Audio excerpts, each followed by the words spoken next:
नमस्कार, स्वराज एक्सप्रेस में आप सभी का स्वागत है। मैं हूं आपके साथ कविता पांडे। बुलेटिन की शुरुआत करेंगे जहां Bhopal central jail police Saurabh Sharma, Chetan और शरद तीनों को अदालत लेकर पहुंची है, जहां तीनों आरोपियों को ईडी की स्पेशल कोर्ट में पेश किया जा रहा है। अंदाजा है कि तीनों को रिमांड के लिए ईडी को सौंपा जाएगा। पेशी के लिए लाया गया सौरभ शर्मा पहली बार हथकड़ियों में नजर आया। चेतन और शरद को भी हथकड़ी में लाया गया है। तो ईडी की स्पेशल कोर्ट में तीनों को पेश किया जाएगा।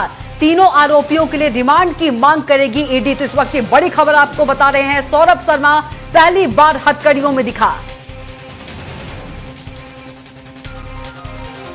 तो सेंट्रल जेल से पेशी पर लाया गया सौरभ शर्मा को।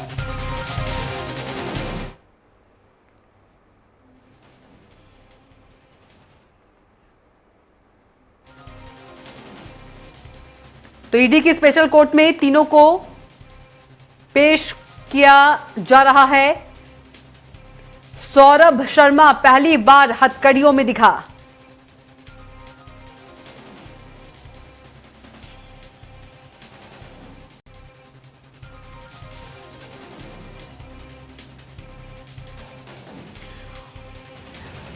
और इसी खबर पर ज्यादा जानकारी के साथ भोपाल संवाददाता संदीप मिश्रा सीधे जुड़ गए हैं। संदीप, मामले में पूरी जानकारी दीजिए, अपडेट दीजिए। कविता, आज ईडी की कोर्ट में यहाँ पर तीनों आरोपियों को पेश किया गया है, सौरभ शर्मा, चेतन और शरद को। जिस प्रकार से इन पर अनियंत्रित तरीके से धन इकट्ठा करने का आरोप था। करीब 300 से अधिक संपत्तियां इनके नाम से पाई गई थी। तो उसके बाद इन्होंने गिरफ्तारी दी थी। तो जिस प्रकार से लोकायुक्त ने पहले इनको रिमांड में लिया था, करीब 5 दिन के लिए लोकायुक्त रिमांड में थे। उन्होंने लोकायुक्त की तरफ से पूछताछ की गई और फिर उसके बाद इनको 17 फरवरी तक के लिए न्यायिक हिरासत में भेज दिया गया था। लेकिन ईडी ने पहले कोशिश की कि जेल के अंदर ही ईडी ने पूछताछ करने की कोशिश की, लेकिन वहां पर कुछ खास नहीं निकला। तो आज न्यायालय में पेश किया गया इन तीनों आरोपियों को। और यहां पर ईडी की मांग थी कि इनको दिल्ली में ले जाकर के 7 दिन के लिए ईडी पूछताछ करना चाहती थी और इसीलिए ईडी ने रिमांड की मांग की है। फिलहाल अभी इस पूरे मामले में सुनवाई चल रही है और ये माना जा रहा है कि अगर ईडी यहाँ पर न्यायालय अगर इनकी बात मानती है और 7 दिन की मोहलत देती है तो हो सकता है इन तीनों आरोपियों को दिल्ली भी भेजा जा सकता है। जी बिल्कुल। संदीप, यदि बात करें, सौरभ शर्मा पहली बार हथकड़ियों में नजर आया। चेतन और शरद को भी हथकड़ी में लाया गया है, जो तस्वीरें हम देख रहे हैं। बिल्कुल कविता, अब इससे पहले जब इन तीनों आरोपियों को लाया गया, सबसे पहले अगर हम सौरभ की बात करें तो सौरभ को भी सिर्फ पुलिस ने अपने घेरे में लेकर के आई थी। लेकिन इस बार सौरभ भी हथकड़ी में था, चेतन और शरद भी हथकड़ी में थे। यानी कि जिस प्रकार से किसी भी अपराधी को लाया जाता है न्यायालय में, ठीक उसी तरह से इन तीनों को आरोपियों को लाया गया है। जिस प्रकार से आज यहाँ पर दृश्य न्यायालय में देखने को मिला, तो वो पूर्ण रूप से हम ये कह सकते हैं कि अब कहीं न कहीं कुछ साक्ष्य मिले हैं पुलिस को, ईडी को और लोकायुक्त को, जिसके आधार पर इनके साथ अगर हम बात करें तो अपराधी की तरह अब यहाँ पर कार्रवाई की गई है। क्योंकि आमतौर पे सभी के हाथ में हथकड़ी नहीं डाली जाती है। तो फिलहाल आज जो सामने दृश्य देखने को मिला है तो वो जरूर थोड़ा सा चौंकाने वाला था। लेकिन जो प्रक्रिया है पुलिस की और न्यायालय की, वो अपने तरीके से ही चल रही है। लेकिन बड़ा मामला है और जितना मध्य प्रदेश में ये पिछले करीब 1-1.5 महीने से लगातार चल रहा है, तो हर व्यक्ति की इस पूरे मामले में नजर है। सब लोग जानना चाहते हैं कि आखिर जिस प्रकार से इनके पास ये बेनामी संपत्ति आई है, तो वो संपत्ति कहाँ से आई है, किसकी है। क्योंकि अगर हम बात करें तो जो करीब 52 किलो सोने की बात आई थी और 10 करोड़ कैश की बात आई थी, तो ये सारी चीजें कहाँ से आई और बहुत से इसके अलावा जो जमीनों के दस्तावेज मिले थे, तो बहुत बड़ा मामला है। तो इन सारी चीजों के फिलहाल पतासाजी करने की कोशिश की जा रही है। और जिस प्रकार से सौरभ से उम्मीद की जा रही थी कि सभी चीजों का खुल करके वो खुलासा करेगा, लेकिन अभी तक उधर से कुछ खास अगर बात करें तो खुलासा नहीं हुआ। और यही कारण है कि अब ईडी ने खुद अपने रिमांड में लेने की यहाँ पर कोशिश की है और उम्मीद की जा रही है कि आज न्यायालय से कोई बड़ा फैसला हो सकता है। बिल्कुल। जी। तो संदीप, अंदाजा लगाया जा सके कि तीनों को रिमांड के लिए ईडी को सौंप दिया जाएगा? और देखिए, जिस प्रकार से जो जानकारी निकल के सामने आई कि सेंट्रल जेल में तीनों आरोपियों से करीब 2-3 दिन तक ईडी ने पूछताछ करने की कोशिश की, लेकिन इन तीनों ने जिस प्रकार से कोऑपरेट करने की उम्मीद थी तो कोऑपरेट नहीं किया है। और यही कारण है कि आखिरकार अब ईडी को इनको रिमांड लेने पर विचार करना पड़ा है और आज इसीलिए ईडी के न्यायालय में इनको पेश किया गया है। और जिस प्रकार अगर यहाँ पर सबसे बड़ी बात यह है कि दलीलें किस प्रकार से दी जाती हैं, अगर दलीलें सही दी जाएंगी तो उम्मीद है कि इनको तीनों को रिमांड पे भेज दिया जाएगा। बिल्कुल, काफी उम्मीदें थी कि काफी कुछ जो है वो सामने आएगा, कड़ी जो है एक दूसरे से कहां जुड़ी है वो सारी चीजें सामने आएंगी, लेकिन अभी तक कोई भी जो है चीजें जो है संदीप सामने नहीं आ पाई है। बिल्कुल कविता, इस बात में कोई शक नहीं। अभी तक कुछ बड़े खुलासे की संदीप, जो बड़े खुलासे की उम्मीद थी जी संदीप, बड़े खुलासे की उम्मीद थी, वैसी कोई उम्मीद जो है अभी तक जो उम्मीद लगाकर सब बैठे थे वो नजर नहीं आ रही है, कोई बड़ा खुलासा।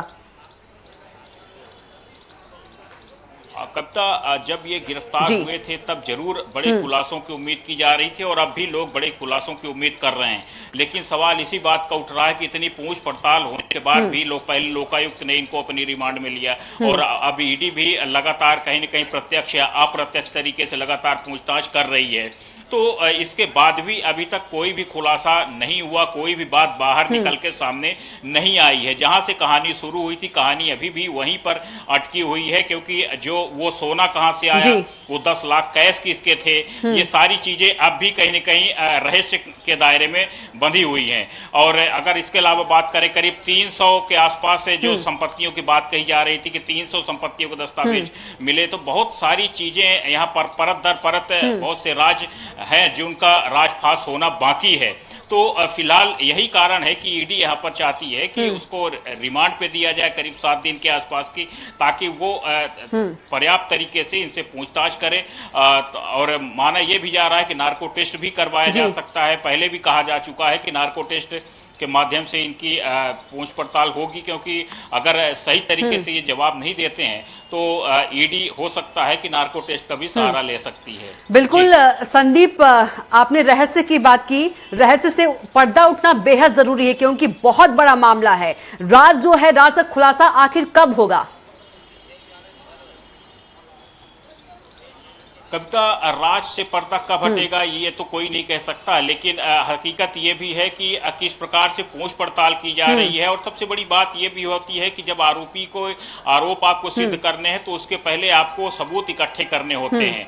और जो अभी सबूत हालांकि जो भी मिले तो वो सबूत तो मजबूत थे, लेकिन आज तक ये पुष्टि नहीं कर पाए कि ये किसके राशि थी जो कि 10 करोड़ रुपए मिले, सोना मिला। जैसे सौरभ ने इस बात का स्वीकार किया कि गाड़ी उसकी थी, लेकिन उसने खुल करके कहा कि वो 10 करोड़ रुपए उसके नहीं थे और वो जो 52 किलो सोना मिला था वो भी उसका नहीं था।